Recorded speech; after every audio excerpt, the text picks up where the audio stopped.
नमस्कार, आप सभी का बहुत बहुत स्वागत है आज के इस वीडियो में। दोस्तों, आज के इस वीडियो में संगीत के बहुत ही शानदार और वीवीआई आपके सिलेबस से कुछ प्रश्न लाए हैं जिसको हम लोग देखेंगे। यह जो जितने भी क्वेश्चन या कोई भी कंटेंट आपको हमारे चैनल के माध्यम से मिल रहा है, वह समझिए कि आपके एग्जाम के सिलेबस के अंदर से मिल रहा है।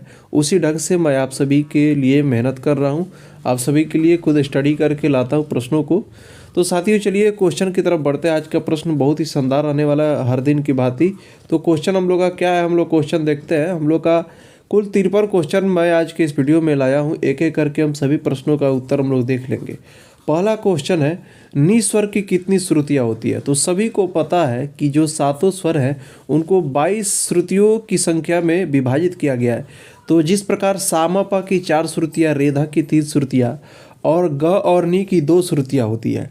तो यहाँ पे ऑप्शन में हम लोग का 2 है, नि स्वर की कितनी श्रुतियाँ? ऑप्शन ए हम लोग का सही हो जाएगा। अगला क्वेश्चन है, किस ताल पद्धति में षडांग प्रयुक्त होता है? तो ये षडांग जो होता है, ठीक है, ये दक्षिण पद्धति का है। और षडांग के बारे में बहुत ही विस्तार से मैं पिछले किसी वीडियो में भी बता चुका हूँ। इसलिए मैं साथियों आपसे हमेशा बोलता हूँ कि आप प्लेलिस्ट जो बनाया गया है, पुराने वीडियो भी, उसको आप ज़रूर देखा करिए। क्योंकि नए और पुराने वीडियो कुछ नहीं होते हैं, आपको प्रत्येक वीडियो से कुछ ना कुछ देखने को मिलेगा और प्रत्येक वीडियो में शानदार शानदार प्रश्न है। और पिछले जो प्लेलिस्ट है उसमें कई हज़ार प्रश्नों को करा दिया गया, तो आप उसको ज़रूर एक बार देख लेंगे। चलिए अगला क्वेश्चन है, तिहाई में एक ही बोल समूह कितनी बार बजाया जाता है? तो इसका सटीक आंसर 3 हो जाएगा। अगला क्वेश्चन है, मतंग ने कितने प्रबंध माने हैं? साथियों, मतंग ने 49 प्रबंध माने हैं। ठीक है, हम लोग का ऑप्शन ए सही हो जाएगा। अगला क्वेश्चन है, राग रागनी पद्धति में कितने मुख्य राग माने गए? तो राग रागनी पद्धति में मुख्य राग 6 माने गए हैं। आपको मैं बता दूं कि 4 मत के अनुसार 2 मत में 6 36 यानी कि 6 राग और 36 रागनियाँ मानी गई, और 6 राग और 30 रागनियाँ ये 2 मत के हिसाब से और ये 2 मत के हिसाब से। और वो ये चारों मत कौन से थे? भरत, हनुमत, कल्लीनाथ और सोमेश्वर मत। इसी मत के अनुसार इसमें हनुमत और भरत मत के अंतर्गत 6 राग और 36 रागनियाँ मानी गई। चलिए अगला क्वेश्चन है, इनमें एक राग औडव जाति का राग? इसका सटीक आंसर विभास हो जाएगा। अगला क्वेश्चन है, इनमें से कौन पूर्वी थाट का राग है? पुरिया धरासर स्पष्ट दिख रहा है। अगला क्वेश्चन है, इनमें से एक बीसम मात्रा की ताल है? देखिए बीसम मात्रा की बीसम संख्या आप सभी लोग जैसा कि जानते हैं कि 2 से जो विभाजित नहीं हो पूरी, तो देखिए 3 ताल 16 मात्रा का, 4 ताल 12 मात्रा का, दादरा 6 मात्रा का, ये सभी 2 से विभाजित हो जाते हैं। एक रूपक ताल है जो 7 मात्रा का होता है, इसलिए आंसर रूपक हो जाएगा। अगला क्वेश्चन है, उत्तर भारतीय शास्त्रीय संगीत में कितनी श्रुतियाँ? सभी को पता है 22 श्रुतियाँ हैं। ठीक है, मीड के लिए पश्चात संगीत में क्या नाम है? स्लर बोलते हैं। अगला क्वेश्चन है, संगीत प्रजात में कितने राग बताए गए? संगीत प्रजात में 122 राग बताए गए।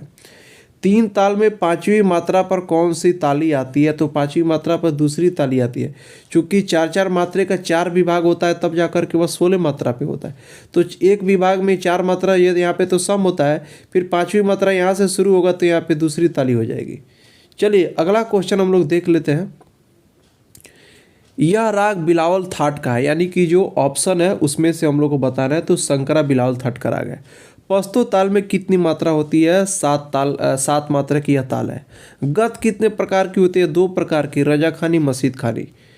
अगला क्वेश्चन है, 2 मात्रा में 3 मात्रा कहने या लिखने को क्या कहते हैं? सभी को बताया है ना, 3/2 यहाँ पे 3/2 वाला जो है ये आड़ होता है, सभी को पता है। 5/4 वाला क्या बताए थे आपको? कुआड़। 7/4 वाले बियाड़। तो हम लोग का अकॉर्डिंग टू क्वेश्चन हम लोग का ऑप्शन आड़ आंसर हो जाएगा। दिल्ली बाज क्या कहलाते हैं? यानी कि दिल्ली बाज का दूसरा नाम किनार का बाज है। अगला क्वेश्चन है, इनमें से एक औनद वाद्य की श्रेणी में है? औनद यानी कि क्या, जो चमड़े निर्मित वाद्य मृदंग हो जाएगा। अगला क्वेश्चन है, बहार का संप्रकृतिक राग मियाँ मल्हार आंसर हो जाएगा। यह राग काफ़ी थाट का है, जो ऑप्शन है उसमें से भीम पलासी जो है काफ़ी थाट का है। अगला क्वेश्चन है, इनमें कौन ध्वनि का गुण नहीं है? तो नाद का ऊंचा नीचापन, आर्द्रता, नाद की विशेषता। तो इसका आंसर हो जाएगा आर्द्रता। ठीक है। अगला क्वेश्चन है, कहारवा ताल में कितनी ताली होती है? सभी को पता है 1 ताली और 1 खाली। ठीक है, तो कहारवा ताल में 1 खाली आपका ताली हो जाएगा। अगला क्वेश्चन है, जौनपुरी किस थाट का राग है? असावरी का है यह। ठीक है साथियों, आप सभी देख रहे हैं कि कितने फास्ट मैं क्वेश्चन को कराता हूँ, और मेरा टारगेट यही रहता है कि कम समय में आपको ज़्यादा से ज़्यादा प्रश्नों को अभ्यास करा दिया जाए। इसलिए मैं आपसे हमेशा बोलता हूं कि आप खुद से भी सेल्फ स्टडी किया करिए, क्योंकि अभी जो एग्ज़ाम का पैटर्न होते जा रहा है बहुत ही डिफ़िकल्ट होते जा रहा है। जैसा कि आप सभी देखे होंगे TRE 3.0 में जितने लोग भी उसमें बैठे थे सभी को यह पता हो गया होगा कि किस तरह से प्रश्नों को घुमाया गया था। तो आप खुद से भी सेल्फ स्टडी किया करिए, किसी भी विश्वसनीय एक ही पुस्तक को बार बार पढ़िए, और प्रश्नों का जो प्रैक्टिस है आपको जहाँ से भी क्वेश्चन मिले सभी के साथ आप ज़रूर क्वेश्चन प्रैक्टिस करिए। मैं यह नहीं कहता हूँ कि आप केवल मेरे ही चैनल से क्वेश्चन प्रैक्टिस करिए, आपको जहाँ से जो भी यूजफुल कंटेंट मिले आप ज़रूर पढ़िए। तो चलिए अगला क्वेश्चन हम लोग देख लेते हैं। किस वर्ष संगीत परिजात लिखा गया है? तो संगीत परिजात कब लिखा गया? 1650 में। और एक चीज़ और प्राप्त होता है संगीत परिजात के विषय में, धानबड़ नगर स्थान पे नामक स्थान पे संगीत परिजात की रचना हुई थी। चलिए अगला क्वेश्चन हम लोग देख लेते हैं। यति के कितने प्रकार होते हैं? पिछले वीडियो में भी मैं यति के बारे में बता चुका हूँ कि तालों की जो गति होती है 5 प्रकार की, उसी को यति बोलते हैं। आंसर हम लोग का 5 हो जाएगा। अगला क्वेश्चन है, सितार में मुख्य तारों की संख्या है 7। ठीक है। पंडित भातखंडे का पूरा नाम है, तो पंडित भातखंडे का पूरा नाम क्या है? विष्णु नारायण भातखंडे। साथियों एक चीज़ आप ध्यान रखिएगा, विष्णु दिगंबर पलुस्कर से संबंधित, जैसा कि TRE 3.0 में BPSC TRE 3.0 में मैं भी एग्ज़ाम में बैठा था, और आप सभी को पता है कि उसमें मैं TGT पद पे चयनित हो चुका हूँ। उसमें इसका प्रश्न आया था आपका DB पलुस्कर और BD पलुस्कर। इस तरह से बहुत सारे साथी उसमें कंफ्यूज हो गए थे। तो VD और DB इस तरह का आ जाए, या भातखंडे जी का भी शॉर्टकट नाम आ जाए, या किसी तरह से आ जाए, तो वहाँ पे आप ध्यान रखिएगा। अक्सर छोटे छोटे प्रश्नों में विद्यार्थियों में हड़बड़ी हो जाती है और वही प्रश्न गलत हो जाता है। तो जैसा कि सभी को पता है विष्णु दिगंबर तो VD होगा। इसी तरह से इस तरह का जो प्रश्न आता है घुमा करके आता है, तो वहाँ पर थोड़ा सा सावधानी आप रखिएगा। हम लोग का आंसर क्या हो जाएगा? पंडित भातखंडे का पूरा नाम विष्णु नारायण भातखंडे। बहुत सारे लोग विष्णु दिगंबर भातखंडे भी और विष्णु नारायण दिगंबर पलुस्कर इसमें भी कंफ्यूज हो जाते हैं, तो ये चीज़ ध्यान रखिएगा, एक ही तरह का नाम है। चलिए अगला क्वेश्चन है, डोमिनेंट कॉर्ड कौन सा है? डोमिनेंट कॉर्ड इसमें पानी रे हो जाएगा। अगला क्वेश्चन है, तबला किस वर्ग का विशेष वाद है? तो सभी को पता है अवनद वाद है। उस्ताद अल्लाह रखा खा के गुरु कौन थे? कादिर बख्श। और यही उस्ताद अल्लाह रखा खा उस्ताद जाकिर हुसैन खा के पिताजी थे, और इनके उस्ताद अल्लाह रखा खा के गुरु कौन थे? कादिर बख्श थे। ठीक है। अगला क्वेश्चन है, पंडित किशन महाराज कौन सा वाद्य बजाते थे? सभी को पता है किशन महाराज तबला बजाते थे, बनारस घराने से इनका ताल्लुक है।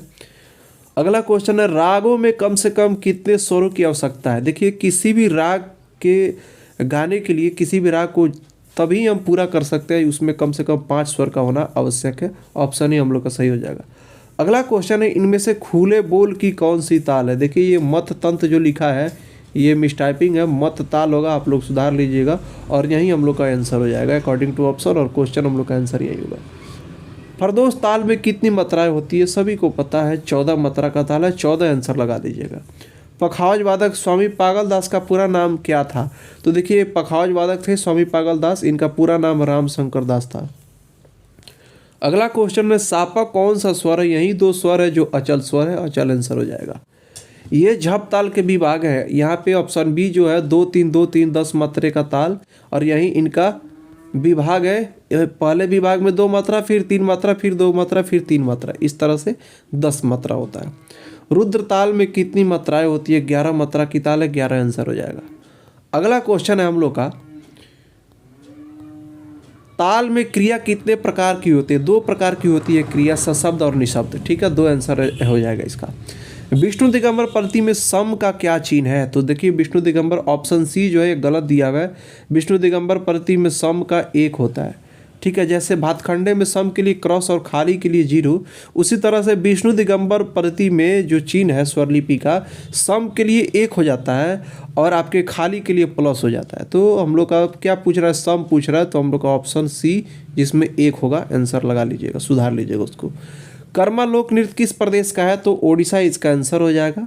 अगला क्वेश्चन है, विकृत स्वर कितने हैं? देखिए कुल 5 प्रकार के विकृत स्वर होते हैं और 7 सूत्र तब मिला करके 12 स्वर होते हैं एक सप्तक में कुल स्वर। 5 प्रकार में विकृत में आप ये कंफ्यूज हो रहे होंगे कि रे ग ध नि ही तो विकृत है, लेकिन तीव्र म भी विकृत के अंतर्गत आता है। ठीक है, सभी को उस पांचों स्वर को विकृत बोलते हैं। चलिए अगला क्वेश्चन है, पंडित अहोबल द्वारा लिखी गई पुस्तक का नाम क्या है? तो संगीत परिजात इसका आंसर है। देखिए ये जो क्वेश्चन है विकृत स्वर कितने हैं, कितना कितना छोटा सा प्रश्न है, बहुत ही इजी प्रश्न है। लेकिन इसमें क्या होता है, आप देखिए ऑप्शन में 4 भी दिया हुआ है, 5 भी दिया हुआ है, और यहीं पे आप अगर ज़्यादा दिमाग लगाते हैं कि विकृत स्वर तो केवल रे ग ध नहीं होता है, कुछ लोगों के साथ ऐसा हो सकता है। और जबकि लोग विकृत स्वर जो तीव्र म होता है उसको लोग तीव्र ही केवल जानते हैं, और जबकि आपका वो कोमल स्वर हो या तीव्र स्वर हो, उस दोनों को विकृत स्वर ही बोलते हैं। तो इस चीज़ का ध्यान रखिएगा, छोटे छोटे प्रश्नों में सावधानियां रखनी होती है। आंसर हम लोग का 5 हो जाएगा। चलिए अगला क्वेश्चन है, राग भूपाली में कौन सा स्वर वर्जित है? सारे ग प ध सा भूपाली का स्वरलिपि है, यहाँ पे देखिए सारे ग प ध सा में मनी आपका वर्जित है, आंसर हो जाएगा। धमार ताल में कितनी मात्राएं होती है? 14 मात्रा की ताल है। राग की उत्पत्ति किससे होती है? तो हम लोग का आंसर हो जाएगा थाट से। अगला क्वेश्चन है, नीरे गारे नीरे सा यह स्वर समूह निम्न में से किस राग का है? आप इसको गा करके देखिए। तो चलिए इसको मैं थोड़ा सा आपको गुनगुना के बता देता हूँ बिना तानपुरा का ही। सा नीरे गारे नीरे सा पामा, ये जो स्पष्ट स्वरूप दिख रहा है ये यमन का आपका दिख रहा है, तो यमन इसका आंसर हो जाएगा। ठीक है, चलिए अगला क्वेश्चन है, जल तरंग किस वर्ग का विशेष वाद है? तो जल तरंग ये क्या घन वाद का हो जाएगा। ठीक है आंसर। अगला क्वेश्चन है, बांसुरी को किस वर्ग में रखा जाता है? तो बांसुरी सुशीर वाद है, हवा से बचता है। अगला क्वेश्चन है, किस ताल में एक ताली तथा एक खाली है? तो इसमें एक ताली और एक खाली, जो अकॉर्डिंग टू ऑप्शन हम लोग का दादरा दिख रहा है, 6 मात्रे का ताल, इसमें एक ताली और एक खाली होता है। अगला क्वेश्चन है 51, कौन सा राग कल्याण थाट में आता है? तो इसमें यमन तो दिया हुआ है, तो 4 ऑप्शन है, इसमें से एक लगाना है, तो आपका यमन आंसर हो जाएगा। चलिए अगला क्वेश्चन है, किस स्वर की 2 श्रुतियाँ होती है? तो ये आपको मैं बताया हूँ ग और नी की 2 श्रुतियाँ होती है। रिपीटेड क्वेश्चन है, चलिए ग आंसर लगा लीजिए। अगला क्वेश्चन है, बहुत बार यह पूछा गया है, लास्ट क्वेश्चन हम लोग का 53, आज के इस वीडियो में 53 क्वेश्चन को हम लोग देखेंगे। नेक्स्ट क्वेश्चन हम लोग नेक्स्ट वीडियो में देखेंगे। तो चलिए हम लोग का इसका आंसर हो जाएगा परमेल परवेशक राग जय जयवंती, हम लोग का आंसर हो जाएगा।